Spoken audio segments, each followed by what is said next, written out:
seconds to go. Jeff Chan will launch it. Yes, sir! Oh, yes, sir! What you can do, I can also do.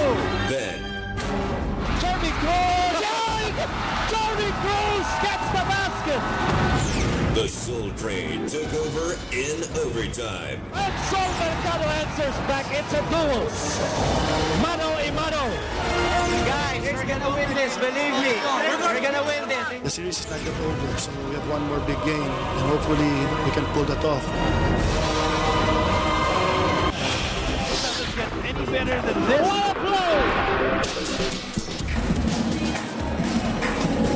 Tonight at the Cuneta Astrodome, another chapter is about to unfold in what is shaping up to be the rivalry of the future.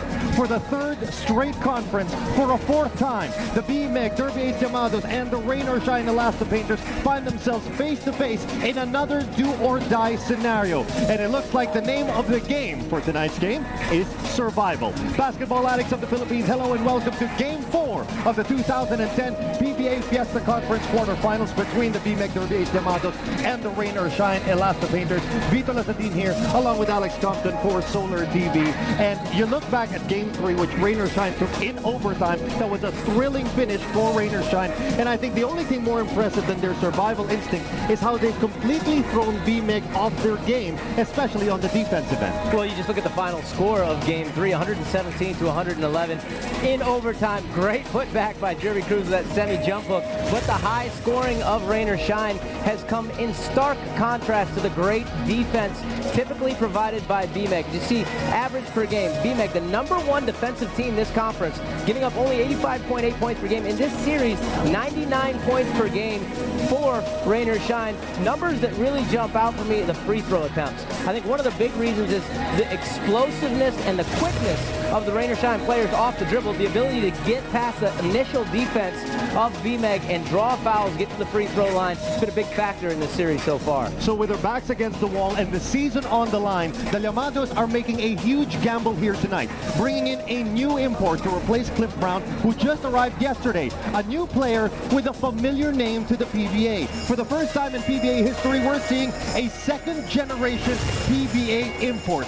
Let me introduce you to Tony Washam, the son of Dartono Washam, who in 1984 to 1985 played for Gilbies. And he averaged 43 points per game in 46 minutes per game. There you see him with a little bit of a profile, and he played along some of the greats of the PBA. He played alongside Sonny Jaworski, Francis Arnaiz, Mama Mamaril, Terry Saldana, just to name a few. So we're going to be seeing the second coming, so to speak, of Washam here tonight.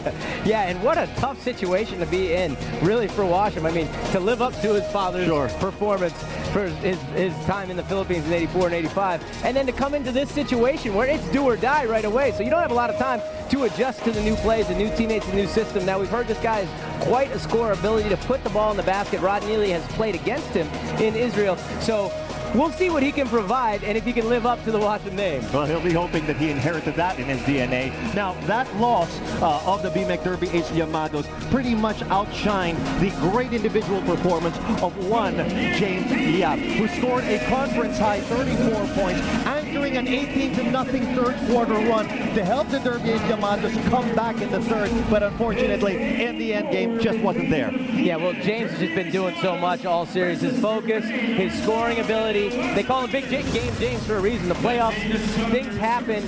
He steps up and makes plays. He's averaging 28 points a game in a series against who I think two of the best perimeter defenders in the PBA. And Solomon Mercado, Gabe Norwood, Jeff Chan comes in.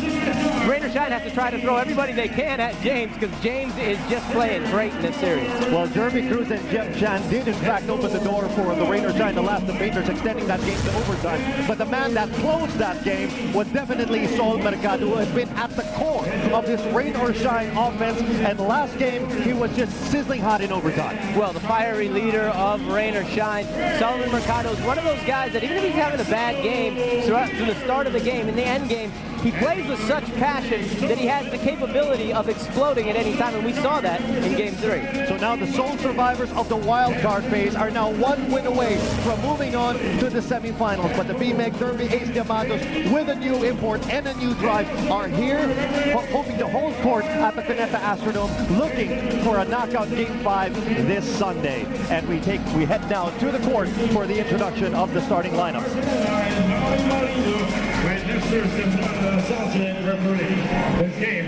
And there you have it, the Yap connection for the Llamados, starting off alongside Reyes and Meyerhofer and Washam, who is making his debut, his PBA debut tonight, hoping that it will not be a one-game stint. Mercado, Ibanez, Neely, Norwood, and Reyes starting off on the other end.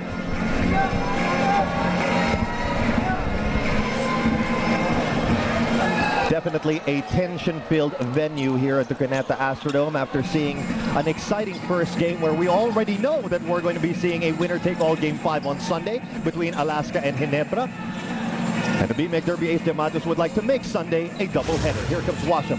First jumper. Just rattles out. Big offensive rebound by Meyerhofer. The putback not there. Well, it looked like Washam had the ability to go to the basket right there and decided to take that jump shot quick. So obviously confident in that medium-range jump shot. Long jumper by Neely is no good. Now Washam leading the charge for the Llamados. Let's see how quickly Washam can adjust to the play calling. If he can actually go to the right spots. I mean, again, trying to learn a whole new system can be difficult quickly.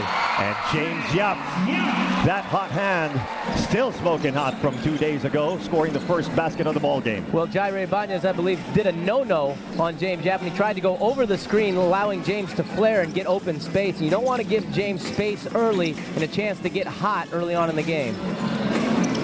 And Neely trying to take Washam one-on-one. As you mentioned at the top of the coverage, they have played against each other once in an Israel stint. There you see Neely doing what he does best, face up. Really much more of a face up and attack guy off the dribble. And sometimes he did something good there. He did a little bit of an Arwin Santos type of move where he shot the ball knowing he was going to miss it, went to the rebound, got it right away, and was able to draw the foul on Rico Meyerhofer. Rod Neely, who top scored for Rain or Shine last time around with 32 points and 10 rebounds. But going back to the gamble that the B-Meg Derby Ace Llamados are making here tonight, bringing in a new import, pretty much fresh off the plane, but you're also replacing a guy that just scored 31 points and 23 rebounds. It's always a gamble with imports. You never know. And Cliff Brown, you know, was playing his role, not maybe a super dominant scorer always, but he was scoring and he was doing a good job defending and rebounding, but not enough to get his team wins. And the bottom line is it's about wins. Roger Yap breaks the tie with that layup. Good strong drive to the basket by Roger Yap, finishing with his left hand. Norwood against Meyerhofer. The kick out pass. Ibanez moves in. Baseline. The kick out again. 9 seconds on the shot clock. Neely moves in. Forces it. Gets denied. Tries again. Another denial. Go ahead pass out to Washam against Mercado. Can't score. Mercado doing a good job chasing there and not giving up an easy layup. Open three. That's just short. And rebound pulled down by Meyerhofer. A big role that Meyerhofer is going to have to play with still no Kirby Raimundo to count on and also no Mark Pingnes. Yeah, very big play. Shoes for Meyerhofer to fill. You see Washam fighting on the glass early. Well, one thing you can say about Tony Washam, you're not sure if he's fit into the system, but the hard work is definitely there. Yeah, well, he missed his first 4 shots, but he got 3 shots on that play. Like, sticking with it, drawing the foul, going up here, off the head fake, getting JR Reyes up in the air. And, you know, sometimes imports just have so much pressure on him. And he just went, and you said, you got jet lag, you got a new team, you got a new system. It's warmer in the Philippines than in a lot of places, so he's coming into a pressure-packed situation. Now a 5-point lead for the B-Meg Derby Ace Llamados. Another long jumper by Neely, misses. JR Reyes, nowhere to go. Neely trying to get around the screen. Head straight to the basket.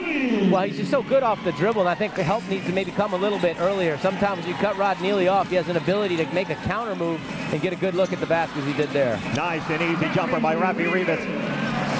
Rafi Reyes knocking down a rare jump shot. You don't see that one frequently.